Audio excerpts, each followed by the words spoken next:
All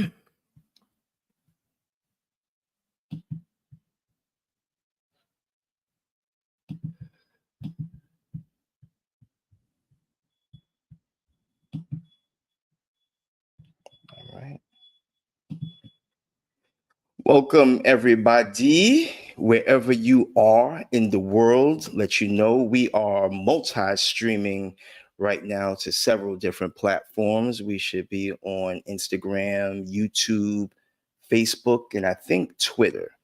So if you have any comments or anything like that, and just put them in the box, and we can serve you in the best way we can in that way. So today, peace, everybody.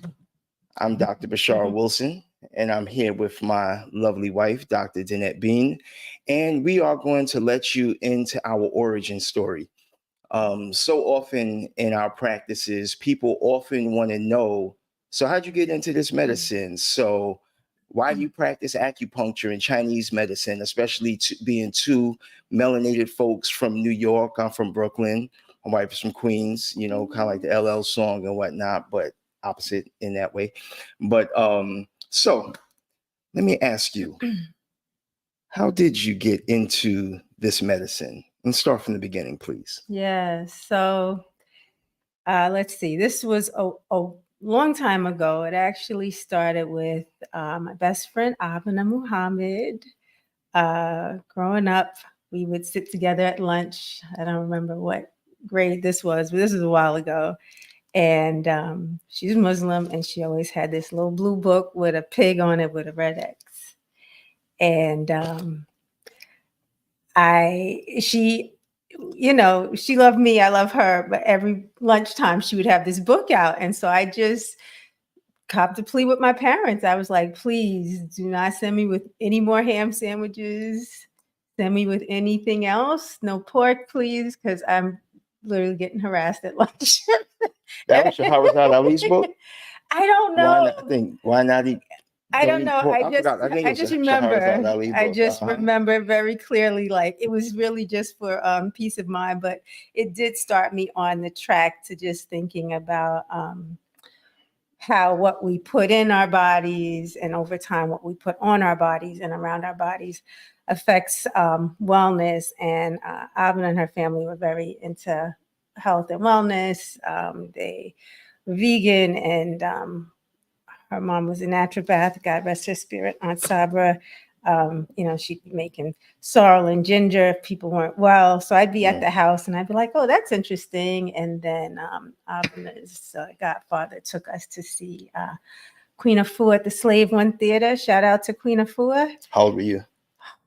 I don't know. It's maybe like 11, 12. Wow. I wasn't 12 yet because, I went to high school early. Right. So I wasn't quite in high school because we were still in school together. And so, yeah, it really just set me on the path to just recognizing how we can really control our health. And growing up in Queens, around the corner, it was a health food store. I lived right off of Linden Boulevard. There was a health food store, I guess it was by like 200th Street and Linden, in the plaza there. And so it was really convenient, and my folks, they were like, oh, that's good. If that's how you want to eat, then that's you. So I was, making my own meals and that kind of thing. And then when I got to college and I could just have, more free reign, then my friends the people who I gravitated towards were really into their health and well-being. So fast forward, after college, one of my good friends says, I think you should go get acupuncture. And I was like, no, thank you. I'm not going to go to get needles voluntarily. So, but I trusted this friend and I went, and it was an amazing experience. I got to first have acupuncture from a man named Dumasani Kambishamba, brother. Peace, Doc. Peace. Peace to the whole Life RX. And yeah, and it was life-changing. And I was like, wow, some things that I didn't realize were off with my health corrected. And that was like, wow, there's what we know that goes on with our health, But then there's also the things that we just are accustomed to. And when that started changing, I was like, wow, I want to know how I can help other people do this. So that is, in a nutshell, how I got into the medicine. And so you went to acupuncture school Mm-hmm. and finished what, 2000, 2002? You finished? 2003 is when I became licensed. So yes, 2003. And that was your master's? Yes. And then what happened after that? And then what happened after that was I was in the field. Started your own private practice? Started my practice in Brooklyn, and then also I branched out to Union Square. Mm-hmm. And it was cool. It was really cool, but I just felt like there was more that I wanted to learn and know. I learned things in the field, but so then I went on and I did my postgraduate work. Weren't you on the radio at one point? Oh yeah, shout out to Dr. Kakai, Global Medicine Review, WBAI. True Health. That's remember that show? I was on there. Word. I'm talking to y'all. Oh yeah. Yeah. Shout out to Sahuspit Kukai for that beautiful melody. That's how I first met her. Yeah. And then you went and got your doctorate. Yes, in Oregon on the West Coast. So that was, it was an amazing experience. And it's like, sometimes things sound simpler than what it is. It's like, I'm just going to go, to school, for like 4 or 5 days a month and then come back. But it was really an intense program because when we were there, first of all, you go and you're 3 hours behind. 3 hours behind. And it was real, each day was very, very real. And so then you come back and then you have work, and I come back on the red eye, like on a Tuesday morning. And then I'd be treating people and then I'd be working. And then, the program, it would seem like, but there was many assignments and different things that we were doing in between. You were like flying back and forth to Oregon every month for like 2 years or so. 3 years. I started 2008. Wow. Wait a minute. No, wait. Yes, right. 2008. Yeah, it was 2005, 6, 7, 8. So you've been in the field a long time. I know. I'm like, who's president? Because I was like, 2008. Real. That was when Barack. For real. Exactly. That's kind of like how I bookmark. I'm like, what was going on then? I was like, this was before Gloria's son was born. So yeah. Cool. Yeah. That's dope. Yeah. That's awesome. Yes. And what about you? So I'm gonna take it way back to, I think my first introduction was, I remember seeing a copy of Back to, what's the name of it? Back to Eden.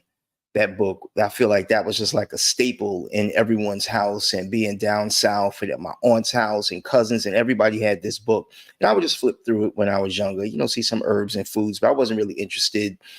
And then when I was in high school, my mother became more interested in like natural medicine. And even before that, my mother was like taking excellent brand vitamins in like the 80s, when no one, at least in our community that I knew like that, was taking vitamins. People were like, what's wrong with you? Why are you taking all these vitamins?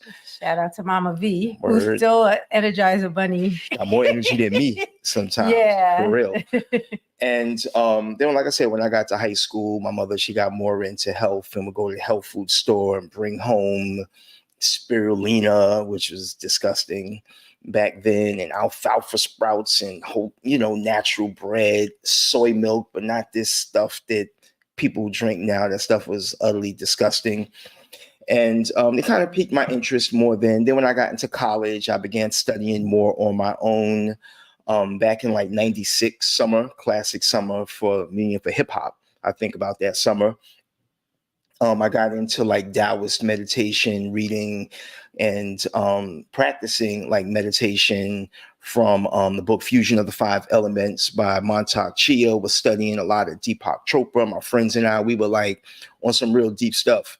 And then after I graduated, despite this head now, I had a big old afro at the time. I was like, bump the system.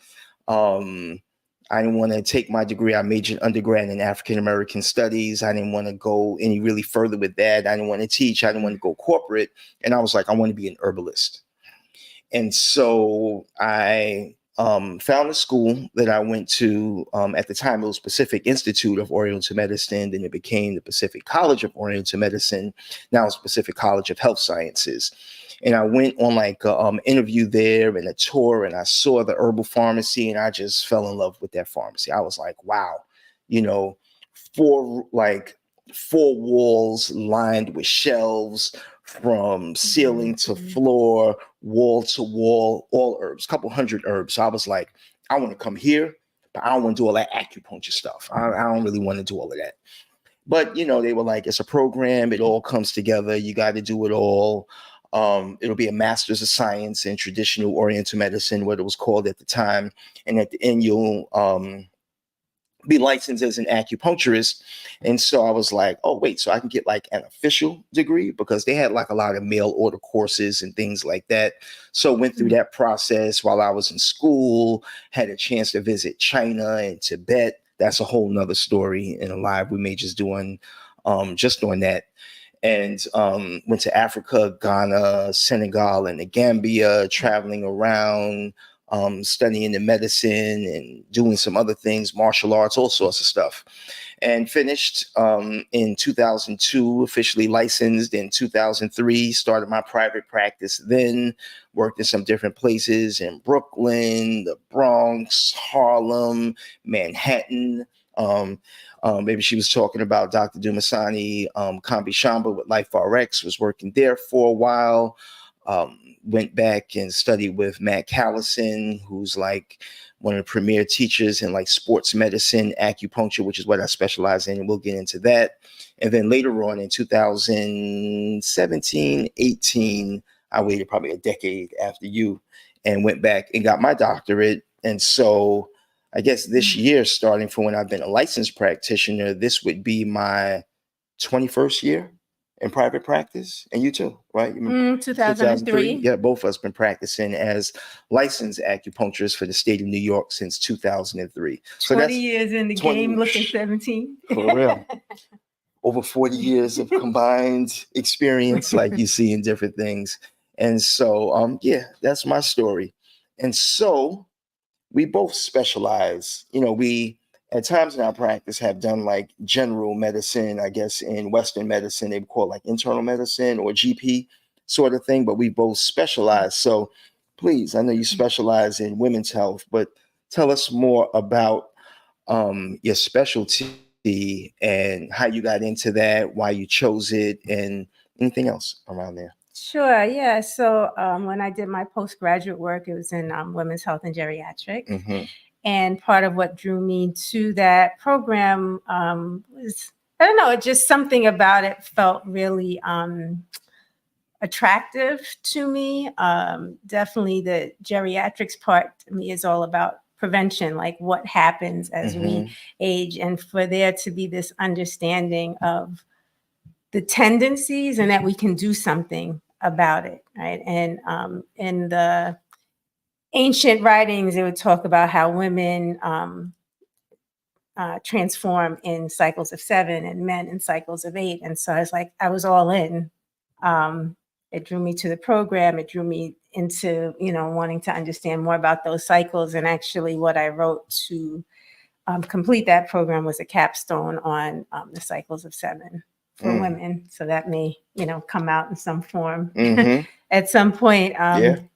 But yes, I mean, I've had conversations over the years with different health practitioners, and they're like, women's health, that's so complicated. And I don't feel like that. I feel like as we get a picture into, you know, what our cycles are like, it can greatly just give a lot of information about our health. And I mean, I have patients in their 80s and 90s who I ask what, you know, what their cycles were like, what things were like. And in having that information, it helps me with them now, because it's about understanding these tendencies, these, you know, what we have. I would go what we have in terms of what's balanced and what's not balanced. Like I almost went into right away, like, oh, where the imbalances are, but where there's balances and there are imbalances. Most people aren't just totally imbalanced, or we wouldn't still have a body, right?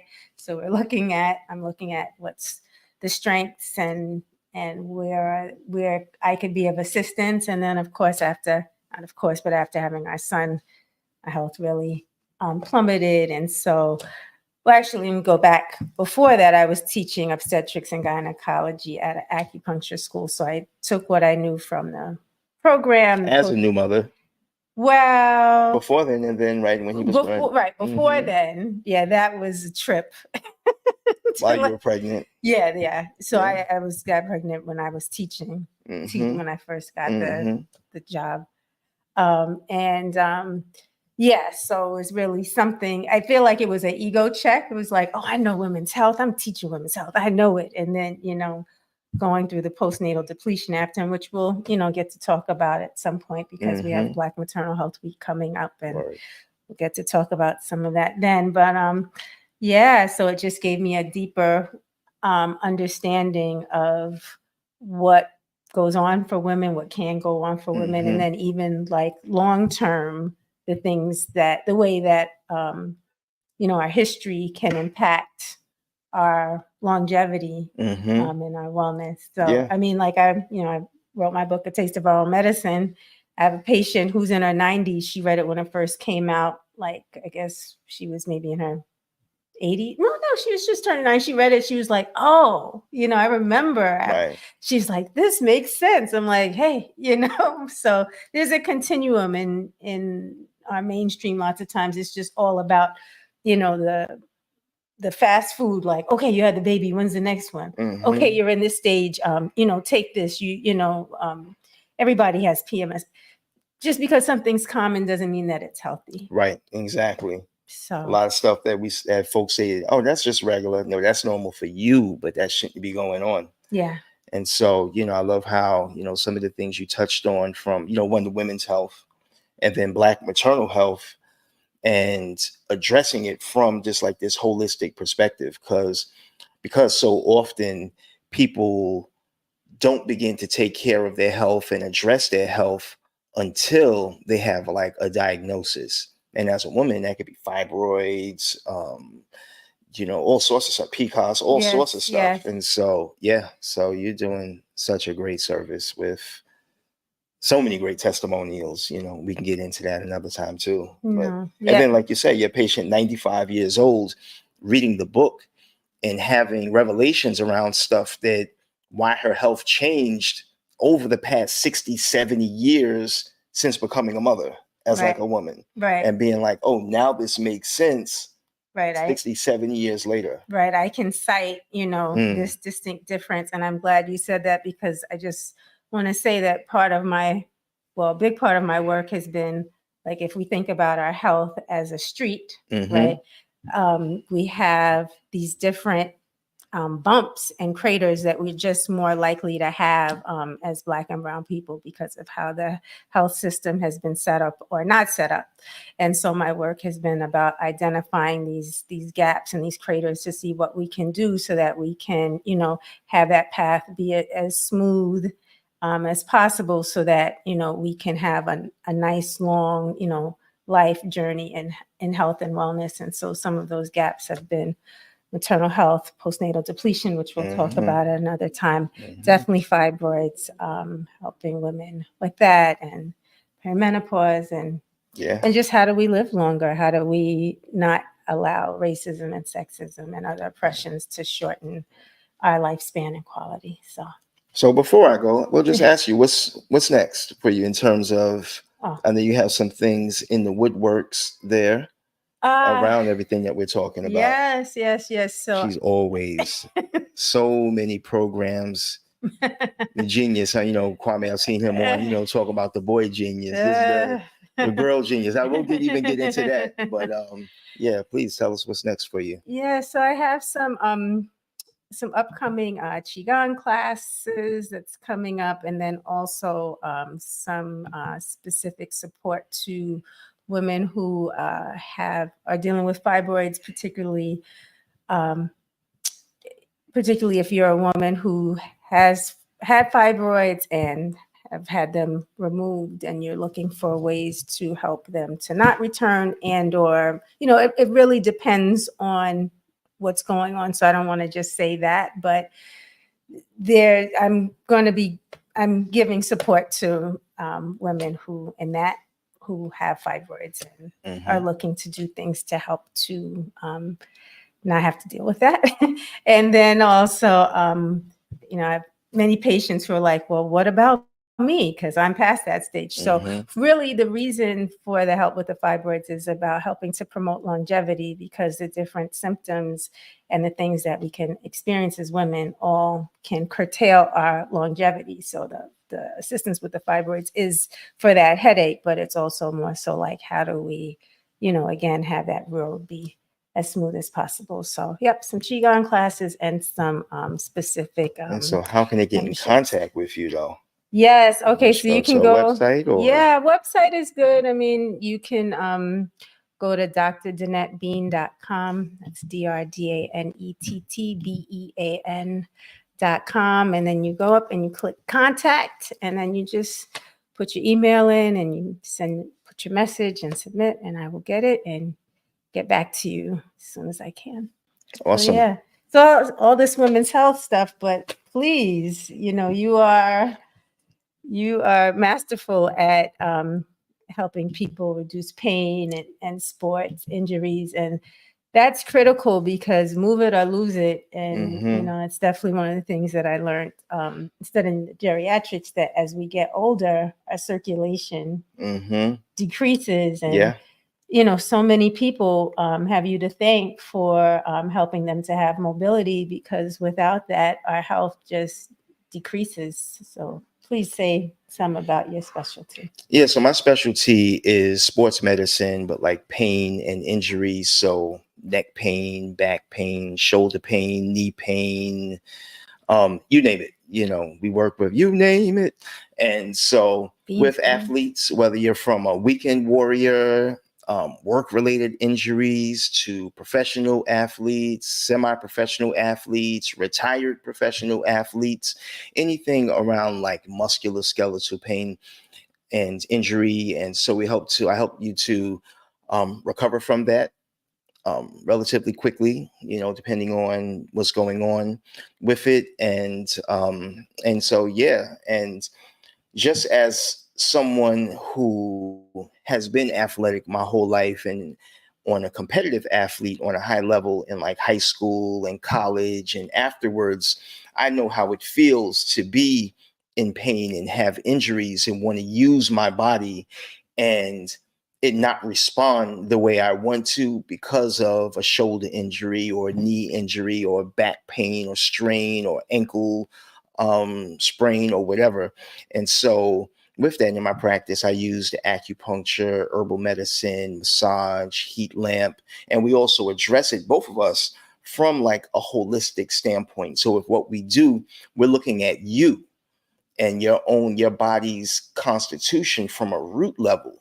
Because if we don't address it from the root level, the main thing that you may be coming in for won't heal properly. So we look at you as an individual, and in my private practice, I look at you as an individual. We look at your posture, give corrective exercises, some things around, this goes for both of us, things around diet, herbal medicine, nutritional supplements, and everything we do is from a personalized standpoint. So for me, you can reach me at NewYorkSportsAcupuncture.com, and also on every single platform, whether streaming here, you can just go to DrBisharawilson.com, on Facebook, Instagram. You can send me a private message, and my website, you can also send me a message, and we can get you in for to discuss what your health goals are and work to get you back on the field, get you back on the court.